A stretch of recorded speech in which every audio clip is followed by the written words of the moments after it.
Ladies and gentlemen, boys and girls, children of all ages, distinguished guests, and folks of all stripes, put your hands together for the Space Cadet Sports Podcast. Houston, we have Paul Salazar Jr.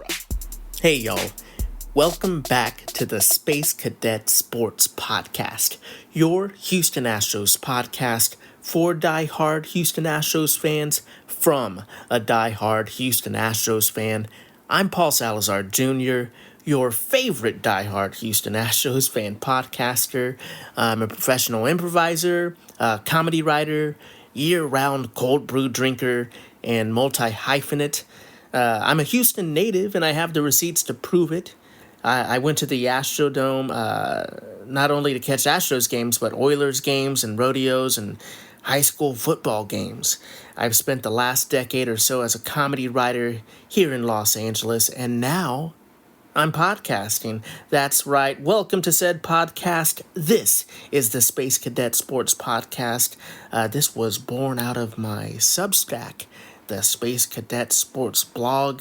Go check that out. My Substack is spacecadetsports.substack.com. It's what my brother calls the Paul Broadpod Ball Blog. We aren't doom and gloom Astros fans, or worse, we're not national media haters over here.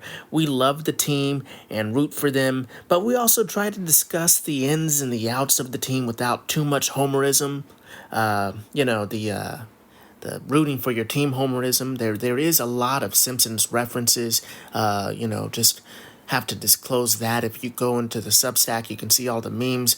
A lot of the memes, I'd say at least 10% of them are Simpsons based, probably. The key word, though, here is we do try not to do too much humorism. We do try not to be too ridiculous and over top with our love for the team, but try to discuss what's actually happening with them, without delving into hot takery or being too reactionary. Well, welcome, folks. This is the Space Cadet Sports Podcast, and we're recording here in sunny LA. I'm joined, as always, by my co-host and co-producer, the Roz to my Frasier. Carla the dog is here with me today. She make it on mic from time to time. She's got hot takes. I say we try not to have them. We try. But she has them. She has very hot takes. Most of them revolve around people walking down the driveway. She has really hot takes on that subject. So just giving you a heads up, this is a dog-friendly podcast. She make it on mic. Today we are going to recap the last game against the Royals that the Astros won 6-3. Congrats, Astros fans. We're going to talk about Jason Heyward, Chas McCormick, Bryan Abreu, Ryan Presley. The gang's all here. Let's get to it. The Astros won Game 1 of the series versus the Kansas City Royals, 3-6. If you didn't watch the game and you just see that score, you're like, wow, nice, dominating. But if you did watch the game, you do know the nail biter it was.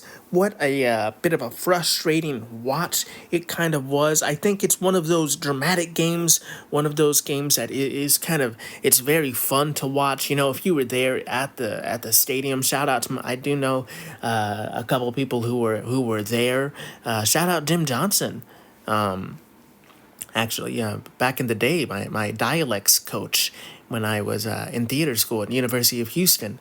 I would say he is I always joke he's my vocal coach, but seeing that this is a podcast and I know what a mushmouth I am, I'm not trying to bury him. I'm not trying to drag Jim Johnson and blame him for for the quality of the podcast. But he was at the game. Just imagine how much more of a mushmouth I would be if Jim Johnson wasn't in the world. So shout out Jim Johnson at the baseball game. It must have been a great game to watch, but it was a bit of a stress-inducing game for Astros fans. Not if you just, didn't watch the game and you just look at the bottom line, you're just looking at the score there. It was much more stressful than 3-6. This game was started by Hunter Brown. The win ended up being picked up by Ryan Presley, who just came back off of the IL. Hader picked up his 29th save of the game. But before we get too far into it, or really, I guess the headline kind of is before, it was tough. I didn't know which way this game was really gonna go. I try not to. It would be better of me to kind of prep a little bit more out in advance when it comes to podcasting, when it comes to my writing blurbs about the games, right? Writing, doing the memes. Sometimes you have to I do the memes sometimes during the game, but it's hard sometimes to like kind of formulate an article or a podcast when you're really not sure which way the game is going to go and you don't want to jinx it. But for a while in this game, it did look like it was going to be a game about the Astros potentially losing another one in the late innings. But luckily, it was not that game. The biggest thing that happened in the beginning of the game revolved around Alex Bregman. Bregman was ejected in the fourth inning for quote unquote arguing balls and strikes after two bad calls. It's definitely a divisive thing on the internet right now. Definitely, I feel like the jersey that Alex Bregman wears is getting him a lot of extra hate in the scenario. But if we kind of look at it, what happens in this at bat in the fourth inning is the ump was just kind of all over the place. He was inconsistent, and on top of it, he was inconsistent in a way that from my perspective, he wasn't calling the same strike zone for both teams. And I think when when you're dealing with umpires and human error, what you're looking for is if they're calling a strike zone incorrectly, that they call it incorrectly across the board, that they do it consistently. Like if they're going to be incorrect and call a ball off the plate, to the inside of a left-handed hitter and the outside of a right-handed hitter, as long as they're consistently calling that ball off the plate as a strike for both teams, then it's kind of a wash. You really, at least the strike zone remains consistent during the game, and you know what to expect as a hitter, as a pitcher, and as a catcher framing those pitches. But when you're getting to a point where you're officiating the game and your strike zone is inconsistent like this umpires was, Alex Bregman kind of took offense to that. Now, you do know it is against the rules to argue balls and strikes. There's no arguing that. That is the rules. But the thing is, these umpires just seem a little aggressive and ridiculous at times, because what happened, Bregman was called for what is arguably going to, what I call arguably a ball. Like it is, some people will say it painted the edge. Some people will say it's a ball. I think is more arguably a ball than it is arguably a strike. But this is an arguable situation. I say it's arguably a ball. I know Mariners fans, for some reason, Mariners fans have a lot of opinions on this issue. It's kind of hilarious in a game versus, the Kansas City Royals and the Houston Astros. The people that have the strongest opinions on this are Seattle Mariners fans. So they're definitely watching these Astros games a lot more than we're watching Mariners games right now. But the fact of the matter is, I feel like it is more of a ball than a strike. But this is operating on the fringes here, and who knows exactly what it would be called if it was the robo umps. I'm hearing all kinds of things, and I really don't know. I think it's kind of ridiculous that it's being, talked about this frequently. But at the end of the day, whether you want to call it a ball or a strike, what happened is Alex Bregman walked behind the catcher, behind Salvador Perez, and in front of the umpire. He said something. It didn't seem like he wasn't like getting in the umpire's face. I don't know what was said. And that's another thing all the Mariners fans are saying is like, we don't know what was said. Yeah, we don't know what was said. Whatever Alex Bregman said to the umpire in that moment was enough for an ejection. He gets ejected promptly from the game. Alex Bregman goes back into the umpire's face. Joe Espada comes out, gets Bregman back into the dugout with the help of Omar Lopez. And yeah, Bregman's gone at that point of the game. And I think it's just kind of incredible and it's kind of ridiculous that is arguing. I have seen so much worse behavior from even like you see hot-headed and passionate players, like, something that comes to mind just because I frankly, I don't like them. That could be it. But, Adolis Garcia, I've seen argue balls and strikes much more passionately and essentially get escorted back to the dugout. I don't know exactly what Bregman said for sure. But at the end of the day, I it's also hard to justify that because in a baseball game that I watched the Astros and the Red Sox play, a Red Sox player turned to the umpire and towards a member of the crowd and dropped a slur, a homophobic slur, and the umpire didn't flinch. So, I think, and I know that, arguably that wasn't directed at the umpire for sure, but still at the end of the day, the things that these umpires hear, is pretty coarse.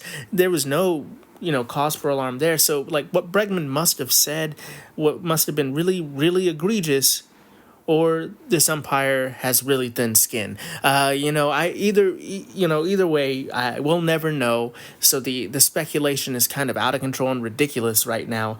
But I just think it's kind of silly that they ejected him, but also, you're just hoping that that's not going to be the thing that costs the Astros the game for this one. Luckily, that wasn't the case. But at the time, I was very frustrated. You can't blame umpires for things. I feel like umpires are kind of like the weather when it comes to baseball games. It's something that you have to deal with. It's part of the human element and the natural element of baseball is that sometimes things go awry, and that's kind of how I feel about umpires. Is like, yes, you can complain about it, yes, you can kind of say that they kind of cost you the game, but at the end of the day, it really is how you overcome those odds and how you kind of do better than what the gods and the elements and the umpires provide for you. So, it was very frustrating, but I was hoping at the time the Astros could overcome the situation.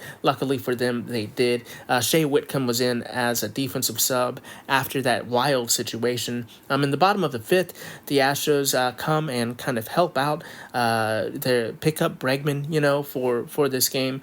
Pena singled, Singleton doubled, and new Astro Jason Heyward was in the game, starting at right field, doubled on a grounder to right, getting 2 RBIs in his first game as a Houston Astro.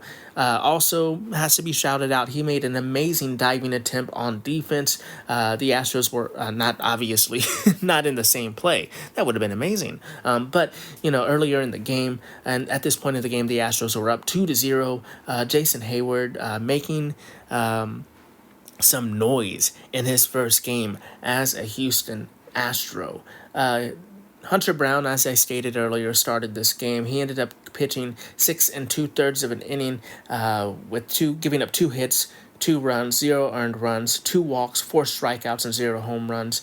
In the in the 7th inning is when Hunter Brown ran into a little trouble there. Obviously, Salvador Perez reached on a Jeremy Pena error. And it's just getting frustrating that this is still a narrative that is going on. It's still something that I'm talking about. Jeremy Pena is a good to great defensive shortstop. Whether it's just the yips or just some bad luck, it's been tough to see Jeremy Pena have these errors as of late. I really think with a little bit of focus and a little bit of sharpening, this will be a thing of the past.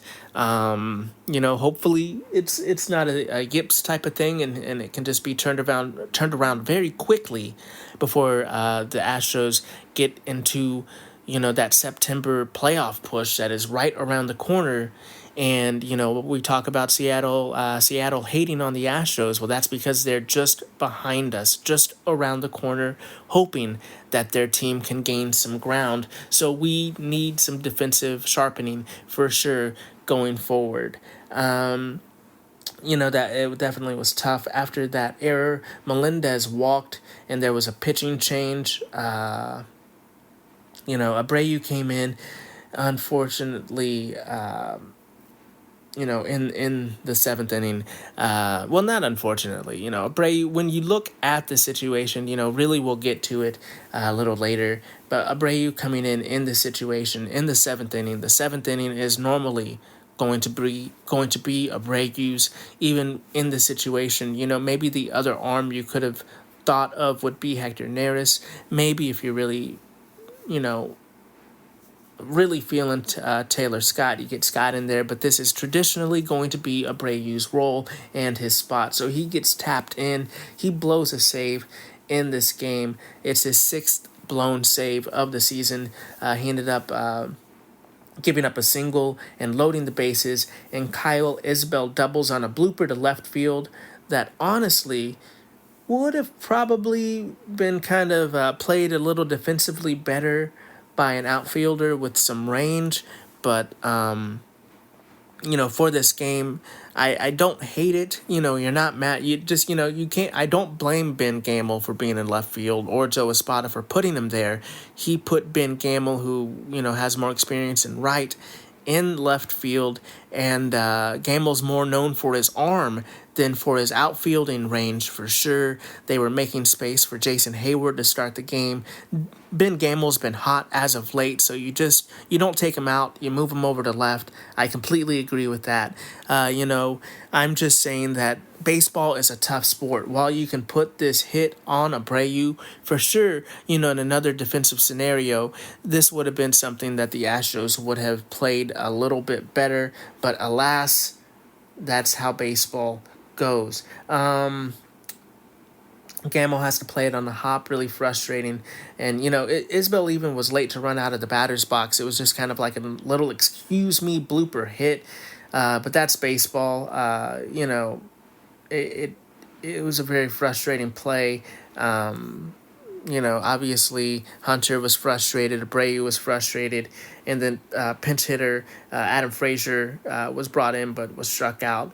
Espada gets cheeky in the seventh with some pinch hits, but to no avail. And then Presley comes in the eighth inning. And, he picks up the W, obviously, for pitching the eighth. He is looking good back from injury.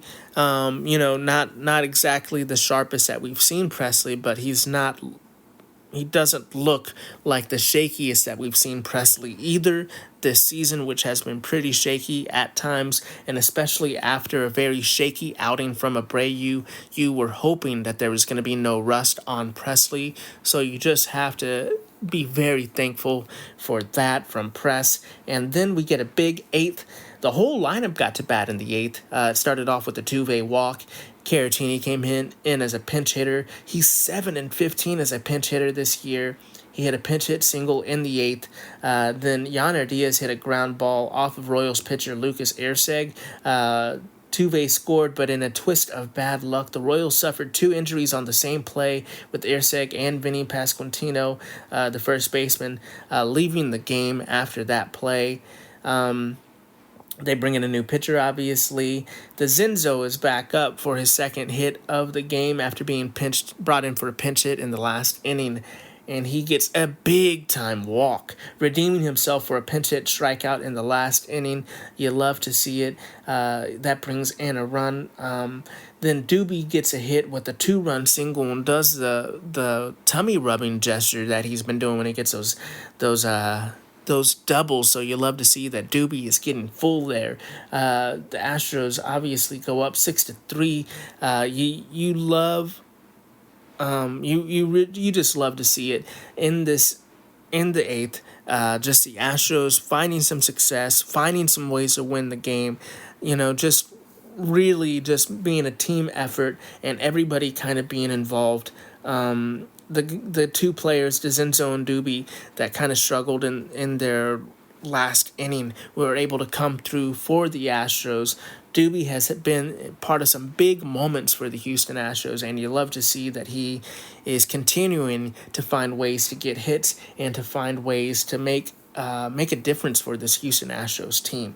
The Astros win the game 6-3, but it also, for people that did watch the game, it also felt a little tense. It also felt like, There are some things that we need to sharpen up. Obviously, the defense needs some sharpening. I spoke to that earlier. I do not think that Pena is someone that we really do need to worry about. He'll figure it out. Obviously Jason Heyward is a great pickup. We thought Ben Gamel was a great pickup. Having Jason Heyward, at one point this season, we really here at the podcast, I was really bullish on the Houston Astros outfield. We had Kyle Tucker, Jordan Alvarez, Jake the Rake Myers, Mauricio Dubon, Chas McCormick, when he was still rated highly. We'll talk about Chazzy in a bit. We had Joey Loperfido, Pedro Leon, Trey Cabbage. We had all these names that I was like, somehow the Astros can piece together a really good outfield with these guys. But you just take Kyle Tucker out of the mix. You have Chas McCormick have a very bad season based off of what we thought we can get out of him. Joey Loperfido was traded away obviously for a good reason. I love Yusei Kikuchi and what he's brought to the team this season. I definitely, I'm not complaining about that. Pedro Leon did not have the success in the majors that we thought he could have, at least this season. Hopefully he can be projected to help out more in the future. It got to a point where we really were needing some answers specifically in right field with a good arm and some good range in the field. We were looking for some people. We got two great additions and we got two left-handed bats in on top of some right fielders there with Ben Gamel and Jason Heyward. So big props to General Manager Dana Brown for finding a way to keep this team going. Dana Brown has really found a lot of great additions to help this team. This roster is very different than the roster we thought we were going to have coming into the season, and Dana Brown has been flexible and finding ways to get additions on the cheap, finding people that can find contributions to this field, and Joe Espada for actually finding ways to figure them into the lineup to find a way to win games and to manage like a pro. Pardon me. Joe Espada has really been managing the heck out of this team with 121 different lineups in 136 games. It has been a slog of a season with a lot of inconsistent play, but Joe Espada has found a way to win some games for this team.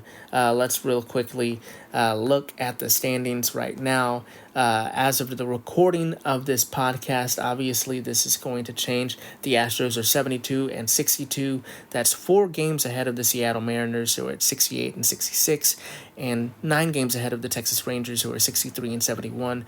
This team has won 72 games this season, and if you would have heard that in April, you would have been like, yeah, I guess Joe Espada is really managing the heck out of that team. Shout out to Cousin Terry. Cousin Terry and I were talking a lot during this last game that game was very emotional. So we were texting a lot back and forth. But we were talking a little bit about Bryan Abreu and how essentially Cuz is not feeling that great about Bryan Abreu. And I get it. When you look at what Bryan Abreu has done in the past couple of outings in the past month, it seems like it's been getting really shaky as of late. How much do we trust Bryan Abreu? There's been other podcasters out there who have been very critical of Bryan Abreu, and I totally get it. There's been some situations, some blown save situations. Obviously, he has blown 5 saves on the season. So there's been at least 5 scenarios in which you completely have been pulling your hair out of your scalp because of Bryan Abreu out there on the mound.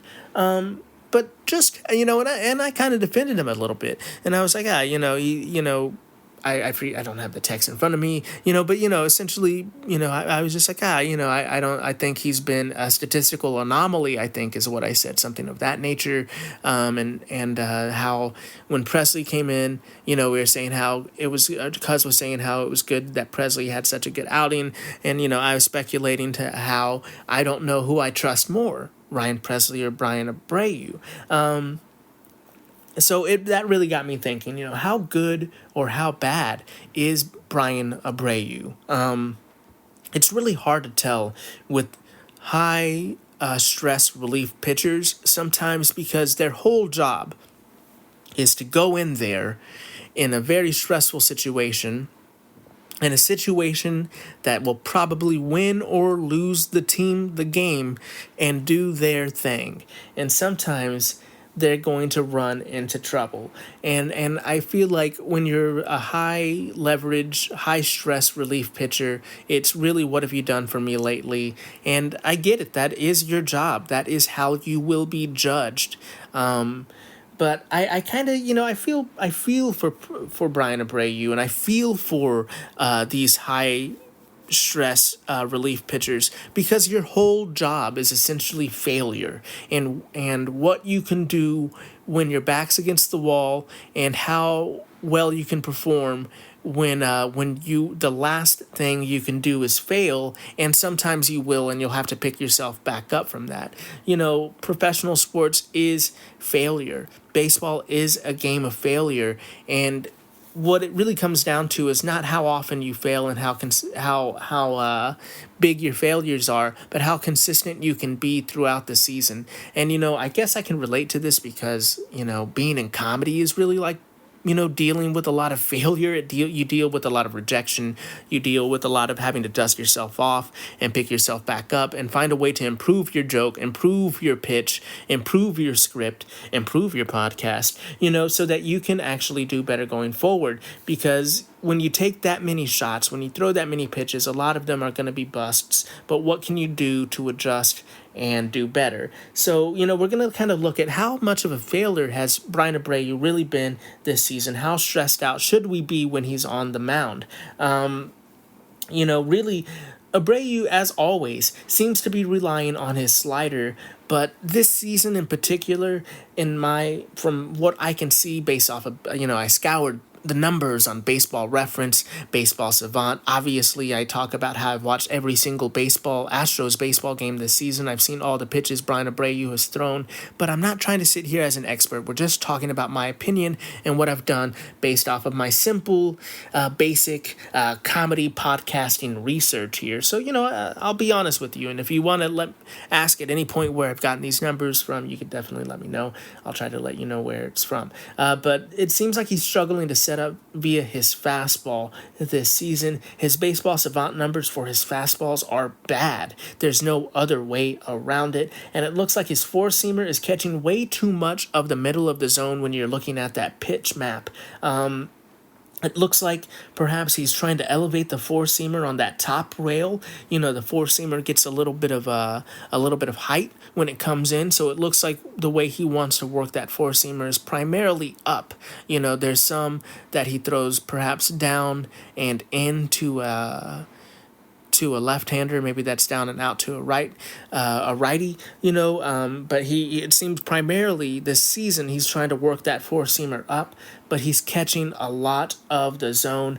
And when you throw a really fast fastball and you catch a lot of the middle of the zone, those can be connected on and barreled up for some really good exit velocity pitches. His velocity this season is just below average on his career. So, one of my thoughts was maybe he's overthrowing that fastball. Maybe he's trying really hard to get that fastball very hot, and he's missing that location. But he's not. His velocity is not indicating that he's throwing at a higher velocity than previous seasons. So maybe something that's happening is just fatigue. Bryan Abreu has pitched 65 and 1/3 innings this season. Maybe it's a little bit of fatigue. That is a baseball leading, I believe, games from a relief pitcher, and definitely very high up there. I believe he might be leading in innings pitched as well. So, let's kind of look at the numbers for Bryan Abreu. How lousy is he for having kind of a tough fastball on the season and leaving it in the middle of the zone? Let's look at the numbers here. Bryan Abreu has pitched 65 and 1/3 innings this pitched. this season. He has a 32.4% strikeout rate. I mean, that is amazing. I believe league average is about 22%. So that's really good, having 32.4% strikeout rate for pitching that many innings is incredible. He has an 11.2 walk rate, so that's definitely a little bit elevated for an 8%. 8% I believe is average walk rate percentage on league. So that 11 is definitely higher than we'd want it to be. A 39.7% ground ball rate. His ERA is 3.31, a 3.31 ERA. This is a guy that we feel shaky about. He's been getting a 3.31 ERA in 65 innings pitched in high stress situations. He has a 3.51 fielding independent pitching. So that's like, what you look at to see if you kind of take the defense out of the equation, how good of a pitcher is he? What would that ERA kind of look like? 3.51 is still amazing. He has a .8 WAR on the season. He leads all of baseball in 32 holds, has 5 blown saves, and obviously 0 saves. So yeah, Abreu is having some tough outings, but that's what being a high leverage pitcher is. I think he has this stuff and he's figuring it out. And it's just tough to see the game almost lost here. There's no denying it. But I just, when we really think about it, what are our other options? So let's look at them. All right. So Ryan Pressly, he has, obviously been injured this season. He has a 47 2/3 innings pitched, obviously pales greatly in comparison to Abreu. His strikeout rate is 23.9% compared to Abreu's 32.4%. His walk rate, definitely Press has a much better walk rate at 7.7%. Abreu has definitely struggled with walks this season. A lot of the Astros pitching staff has, including Pressly. I honestly was shook to see that Pressly's walk percentage is this low. And obviously, I feel like I may have misjudged how bad he's been missing. I guess he definitely has been missing with some very non-competitive pitches, but he has not been walking play as much as other pitchers have. His ground ball rate is definitely better as well. It's 48.9% compared to Abreu's 39.7%. His ERA is 3.78, which is obviously higher than Abreu's. That's not too surprising. But his fielding independent pitching is 3.02, and his WAR is exactly the same at .8 WAR. His holds are 21. Press has 21 holds on the season, 7 blown saves, and 2 saves. So in less outings, in 47 innings pitched, Pressly has blown 7 saves. So whether we want to look at whether Pressly, I don't think Pressly should be getting save opportunities over Heyward at this juncture. Maybe earlier in the season I was thinking that could be the case, but based off of what I've seen this season, how Heyward's been going lately, Pressly is the 8th inning guy, and we could debate whether or not he should be that guy, but that's the fact. And he's blown 7 saves. So obviously, in less opportunities. So I think while his fielding independent pitching is better, while his walking rate is better, I think I trust Abreu more than Pressly right now. Pressly needs to show me some more innings, some more high leverage innings, and blow less saves. Plus, it's kind of a silly argument because Abreu pitches a 7th, so Pressly wouldn't be used in the 7th. That seems like a little silly. So I just don't understand who we would want in the 7th more than Abreu right now. I know it can be a little tough. Let's look at Heyward's numbers in comparison to Abreu. Heyward's strikeout rate is 38.4%. So that's definitely a lot higher than Abreu. So yeah, that makes sense. His walk rate is also lower at 8.7%. His ground ball rate is lower actually at 31.1. his ERA is 3.19, which is lower than Abreu's, and his field independent pitching is 3.24. And obviously, his WAR is 1.1, being a little higher, pitching those higher leverage innings, doing better numbers. He's only blown one save on the season, and obviously has 29 saves.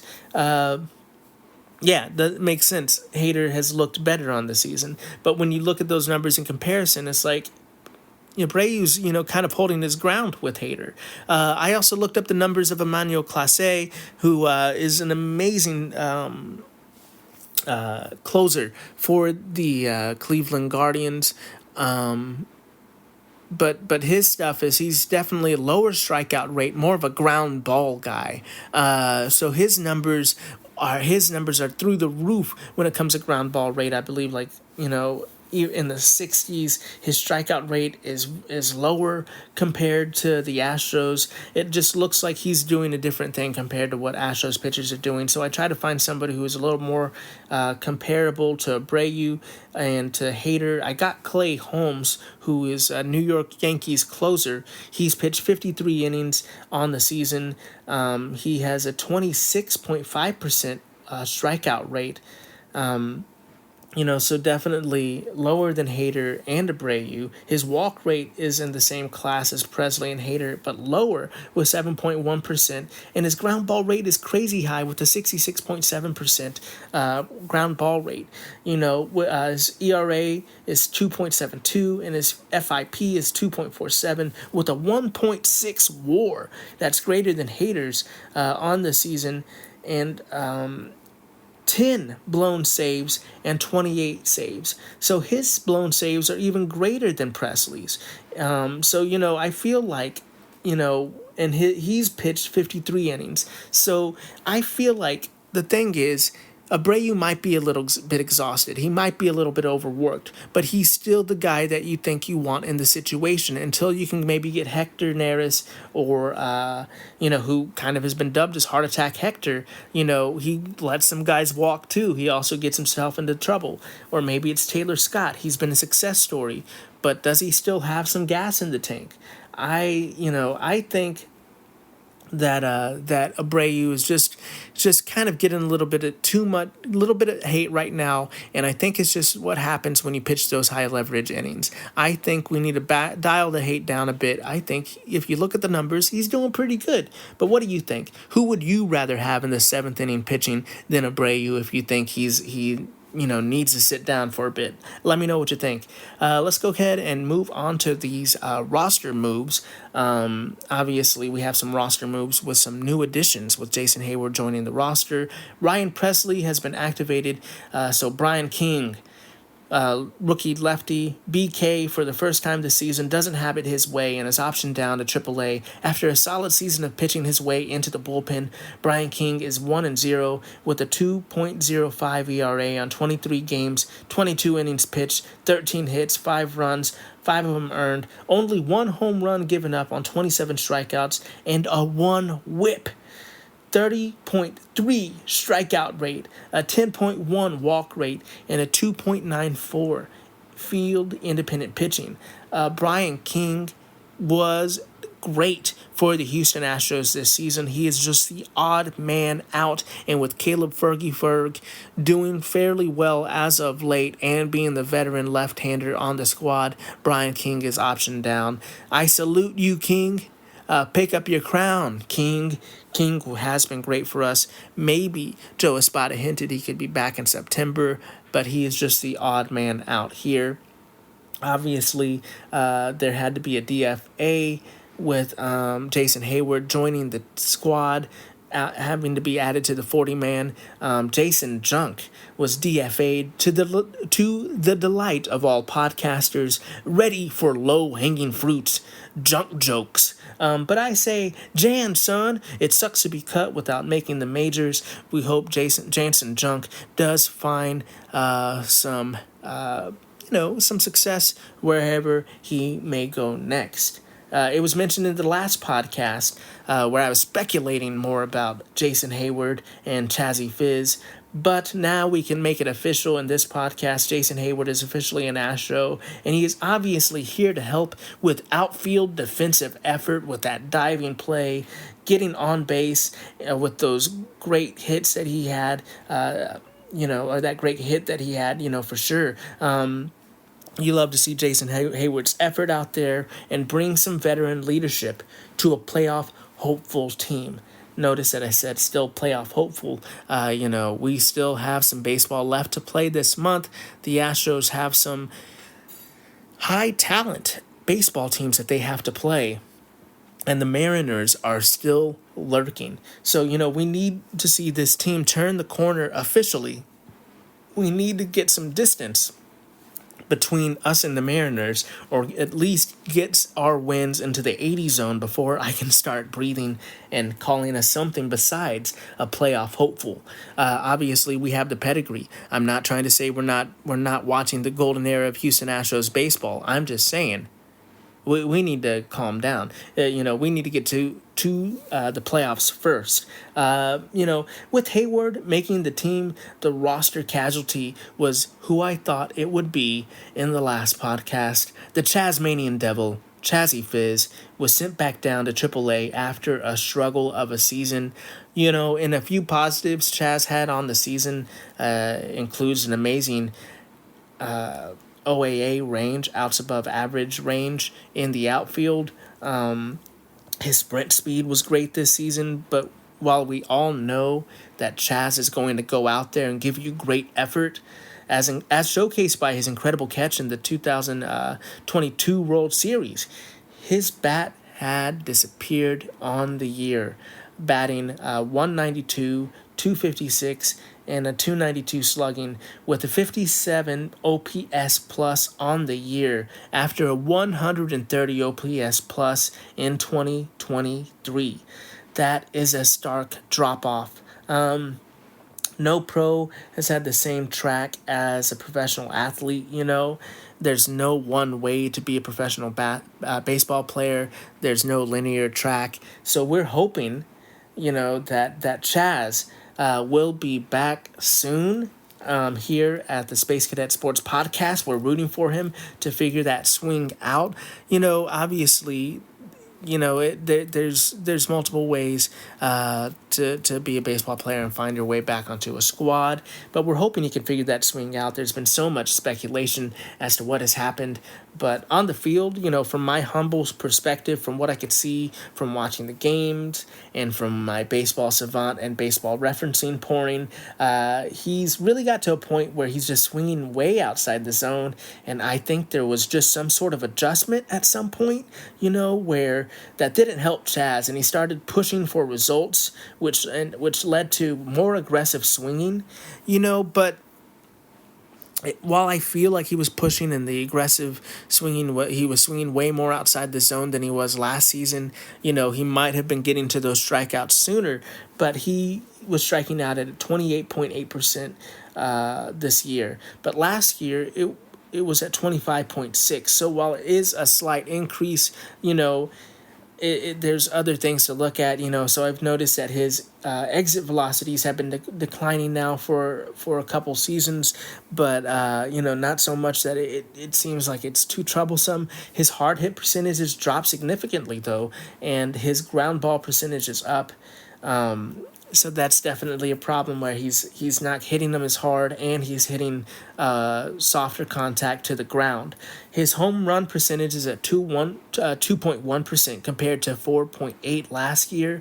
So, maybe finding some more barrels and getting some more elevation is what he's going to need to kind of stay off the ground and find some harder contact, and finding better bat angle and elevation is something he'll hopefully find in AAA to get back to producing, to be the same guy he was statistically last season. He's just such a good vibe to have in the clubhouse. He's such a fun dude. We are definitely rooting for him here and hoping he can find more success and more of that 2023 Chaz that we would love to have back on our team. Obviously, the Astros have 3 more games against the Kansas City Royals, who look to be a tough test. Today, as of the recording of this podcast, the Astros are sending Framber Valdez up against Seth Lugo. Tomorrow in Game 3, it's going to be Yusei Kikuchi versus Cole Reagans. And in Game 4, it's going to be Ronald Blanco versus TBD, then then at the Reds, and finally an off day for the Houston Astros. Then back for a homestand. So, folks, going forward, the Astros are going to need to keep battling. It's good to see that this team and this lineup has a lot of fight and battling in it. It's good to see that Joe Espada is willing to have an all-hands-on-deck approach to make sure this team is winning games. It's good to see the Astros go out there and have some great starting pitching. Let's just hope that some of these struggles defensively or in the back end of the bullpen right now, wherever the little struggles are, that we can either kind of clean them up and find some ways to not have those struggles anymore, or we can just dust those struggles off, not worry about the mistakes, and find a way to pick ourselves up and keep dominating and pitching and find some more runs, and that this team can just keep performing offensively like they have in years past, and just keep it going until we can get Kyle Tucker back. We can just kind of find a way to use these vets in the outfield to find some success. With that being said, thank you so much for listening to this episode of the Space Cadet Sports Podcast. I love that we have had some increased listenership as of lately. Thank you so much. I really do appreciate it.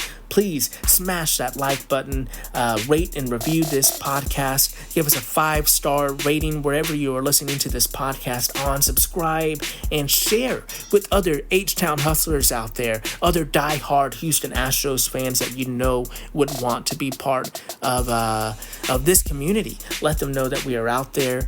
Tell them about the Substack. If you have not checked out the Substack, go to the Substack right now at spacecadetsports.substack.com, where you can put in your email address. You get every article, every meme dump, every podcast, and the occasional video podcast emailed directly to you for free. All you have to do is put your email address in there, or if you're like me and you like the mobile experience, you like the phone experience better, download this I almost said Space Cadet Sports app, but the Substack app. You search Space Cadet Sports and you just follow us on the app. You click that you want notifications instead of emails, and now you just have a Space Cadet Sports app. You get all the notifications popping up instead of an email. I like that experience better. Just letting you know, if you disagree with me about Bryan Abreu and you really don't like what Abreu's been bringing this season, you don't like my stats, you have some stats of your own, let me know on social media. We can get into a discussion about it. I'm always willing to talk baseball as long as you're, willing to be respectful and not a crazy person. Definitely let me know. Willing to talk social media baseball with you at Paul Salazar JR on all social media platforms. Let me know what you think of Bryan Abreu. Let me know what you think of the Astros and how many wins you think they're going to get this season. Thank you so much for listening to the podcast. We are a small podcast and we only go as far as you can take us, dear listeners. So please like, rate, review, subscribe, share, go to the Substack, all those things. Thank you so much for supporting this podcast. Remember to be the best that you can be. Keep your head up, kid. And as always, vamos Astros.